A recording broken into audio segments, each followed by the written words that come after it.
Siang. Jam Siang. berapa ini? Jam 1. Jam 1, oke.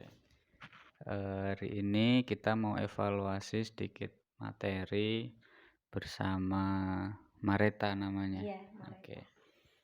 Nah, materinya udah selesai, Word, Excel, dan PowerPoint belajar sendiri udah pintar karena kuliah ya. Iya. Kuliahnya di mana Mareta? Di UMS Surakarta. UMS Surakarta. Jurusan dulu apa? Pendidikan Bahasa Inggris. Oh, jadi kan sering bikin presentasi untuk guru gitu kan, untuk siswa-siswa. Nah, makanya PPT-nya udah pinter. Nah, hari ini saya pengen tanya ke Mareta untuk evaluasi lisan. Nah, saya pengen tanya untuk bagaimana cara menghidupkan komputer yang baik dan benar, sama mematikan ya. Oke, dimulai dari itu. Cara menghidupkan komputer yang benar itu kalau saya pribadi kan memakai laptop, jadi langsung memencet tombol power pada laptop atau komputer kalian. Pakai komputer aja dulu. Kalau pakai komputer jadi lab. Menghidupkan di CPU-nya. Tombol di CPU. Iya. Kalau powernya belum, Tombol di itunya dulu. kalau belum nyolok, iya dicolokkan dulu, lalu di tombol CPU-nya dulu. Habis itu kalau sudah menunggu sebentar, kalau sudah menyala langsung pencet tombol power pada komputer. Seperti itu. di monitor. Iya, di monitor. Sudah nyala. Terus Iya, kalau udah nyala. Kalau mematikan dipencet itu dulu menu di sebelah kiri pada komputer, lalu dipilih shutdown kalau mau dimatikan. Terus ditunggu sebentar, setelah itu kalau komputernya sudah mati, CPU-nya dimatikan lagi. Dan kabelnya dicabut. Kabelnya dicabut. Seperti itu. Itu satu. Kemudian untuk Microsoft Word, materi apa aja yang baru yang kamu pelajari? Kan kamu juga di kuliahan udah sering bikin makalah dan lain sebagainya. Tapi di tempat kursus ini menurut kamu apa yang kamu pelajari dan materinya baru menurut kamu? Menurut saya yang materinya baru itu membuat surat untuk seperti dikirimkan kepada orang banyak dengan mailing, itu saya baru tahu.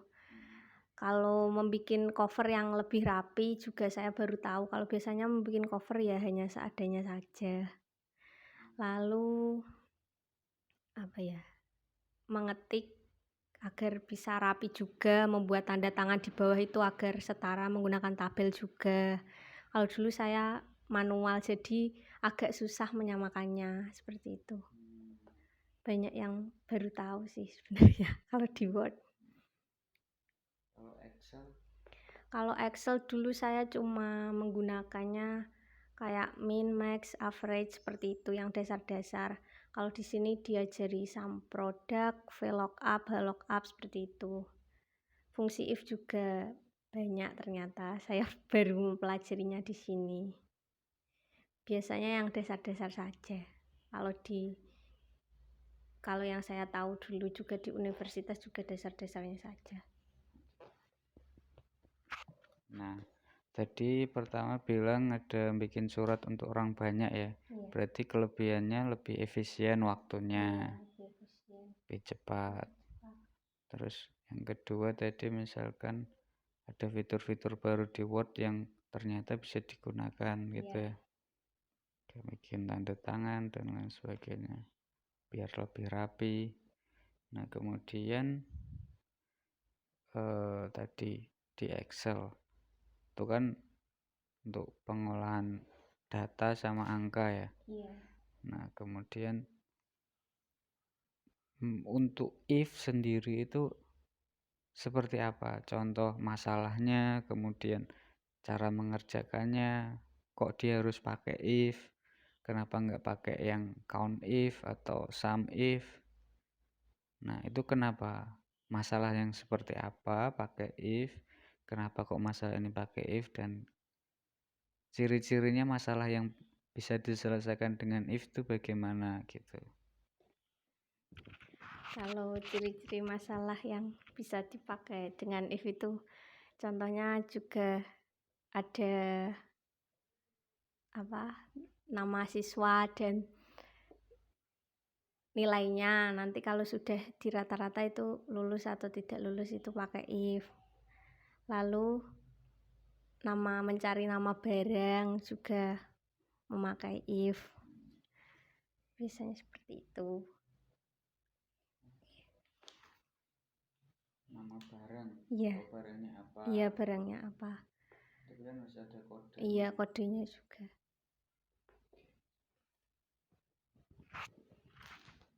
Nah, ini ada Microsoft Word. Kalau bikin yang belakang ini, ya ini kan di setiap halaman ada yang diagonal ini.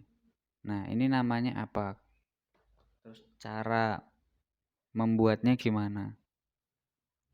Itu namanya yang ini. Tulisan ini. watermark. Iya. Terus cara bikinnya gimana? Insert, kita klik insert di atas, kita cari watermark.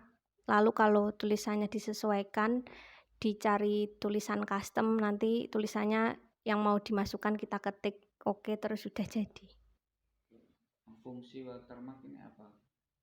Kalau saya biasanya kalau di skripsi biar tidak mudah untuk diambil seperti itu, jadi belakangnya ada nama universitasnya agar tidak mudah diambil oleh pihak yang tidak bertanggung jawab. Berarti dulu skripsi juga pakainya watermark. Iya, diberi watermark seperti itu. Yang sekali bikin langsung ada kan di setiap halaman. Iya, iya. Itu juga salah satu. Kemudian menurut Mareta, kemarin kan kita sempat latihan bikin CV. Iya. Nah, kamu sebelumnya udah pernah bikin atau itu pertama kali atau dulu bikinnya hanya tulisan atau kurang menarik? Nah, sekarang kemarin latihan bikin CV-nya bagaimana? Bisa diceritain isinya apa aja CV itu? Ya.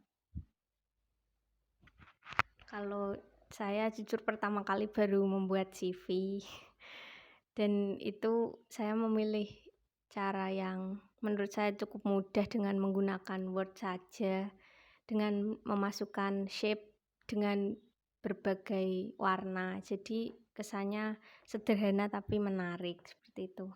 Dan di dalam CV itu yang terpenting menurut saya biodata lengkap, lalu ada keahlian seperti keahlian menggunakan Microsoft Word, Excel, dan lain-lain, PPT juga. Lalu jangan lupa diberikan akurasinya juga, berapa persen kalian menguasai itu semua, seperti Word-nya berapa persen, Excel berapa persen. Lalu diberikan pengalaman dari pembelajaran akademik dan non-akademik itu juga. Lalu kalian pernah misalnya magang di mana? Kalau kuliah biasanya kan magang, pernah magang di mana atau pernah bekerja di mana, diberikan waktunya juga selama berapa bulan atau berapa minggu, seperti itu. Lalu kalian tertarik kepada bidang apa, atau misalnya bidang pendidikan atau bidang komunikasi seperti itu.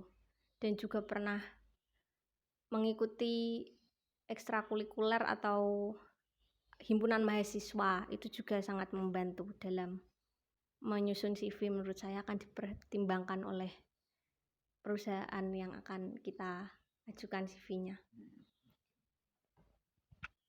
Nah, kemudian yang terakhir, ini tentang Excel lagi kembali.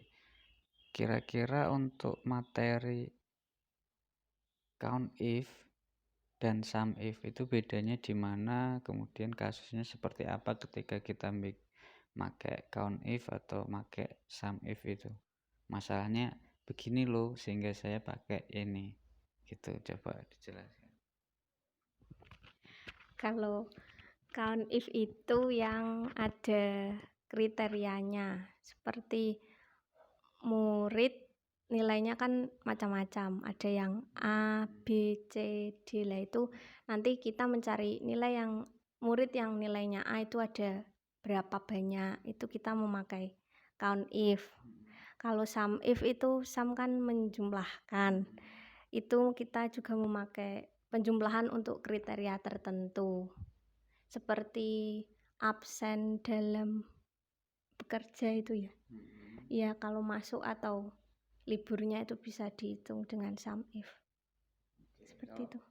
Another problem atau other problem yang belum nggak ada di modul yang dalam kehidupan sehari-hari. Oh itu apa? Orang yang berdomisili, misalnya mahasiswa rumahnya beda-beda, ada yang dari Solo, ada yang dari Purwodadi, Jogja, itu juga bisa pakai count if. Yang Apa itu? untuk mencari tahu yang tinggal di Solo itu berapa. Oh Iya. menghitung. Iya, menghitung. Berapa. Terus kalau yang sum if? Yang sum if mungkin ya absen itu juga absen murid di sekolah juga sama Iya, aja. sum kan menjumlahkan. Iya. Absennya dijumlahkan. Iya, yang masuknya berapa, yang nanti yang nggak masuknya berapa gitu. Itu count. Oh itu kan. Iya dong. Oh iya. Kan kalau X masuk. Iya. Kalau sum itu menjumlahkan nama barang. Menjumlahkan nama barang. Ya nama barang nggak bisa dijumlahkan. Iya, barangnya itu misalnya barang apa, telur gitu ada berapa gitu bisa pakai sum if. Itu count if berarti telurnya ada berapa kan? Iya. Kalau sum if Coba tak bantu. Nah, kalau sum if itu kan menjumlahkan dan ada kriterianya. Contoh kalau orang jualan di pasar atau ibu jualan beras misalnya. Beras A, B, C. Nah, beras A ini ternyata dapat uang berapa dalam sebulan. Ya kan? Misalkan hari ini beras A dapat uang 25.000. Besok 30.000. Berarti dalam 2 hari itu dapat berapa? Beras A aja. Satu hari dapat berapa? Tadi pertama 25.000. Sekarang hari besok 30.000. Berarti dalam 2 hari dapat berapa? Nah, itu beras A kan.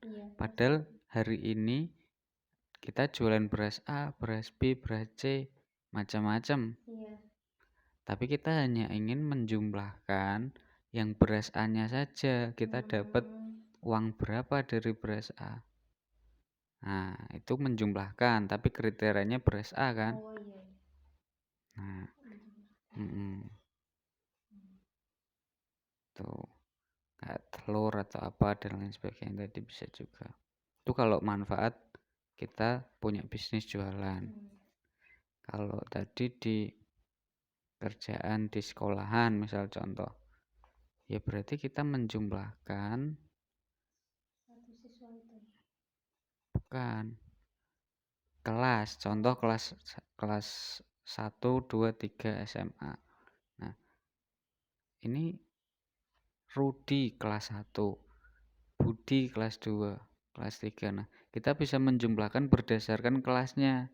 SPP yang didapat dari kelas 1 berapa, kelas 2 berapa, kelas 3 berapa. Sehingga nanti bisa diakumulasi. Oh, ternyata SPP yang paling besar itu yang kita dapatkan dari kelas sekian, kelas 3 misalkan. Gitu ya. Nah, kalau kita sum biasa kita akan menjumlahkan semuanya. Dari kelas 1, 2, 3. Tapi kita pimpinan itu pengen ngelihat kepala sekolahnya misalkan pengen lihat ini tuh yang bisa menghasilkan pemasukan paling besar yang mana ya gitu. Sama kayak orang jualan tadi, produk saya yang paling banyak menghasilkan uang yang mana ya gitu. Atau keuntungan berarti nanti bisa keuntungan yang mana yang paling menguntungkan. Sehingga bisnis itu keputusannya diambil ketika kita melihat data. Gitu ya? Oke. Nah, itu fungsi-fungsi yang kita pakai di Excel. Terima kasih. Mungkin Mareta ada kata penutup atau ucapan apa? Tetap semangat untuk teman-teman yang masih belajar. Semoga sukses dan impian kalian tercapai. Terima kasih.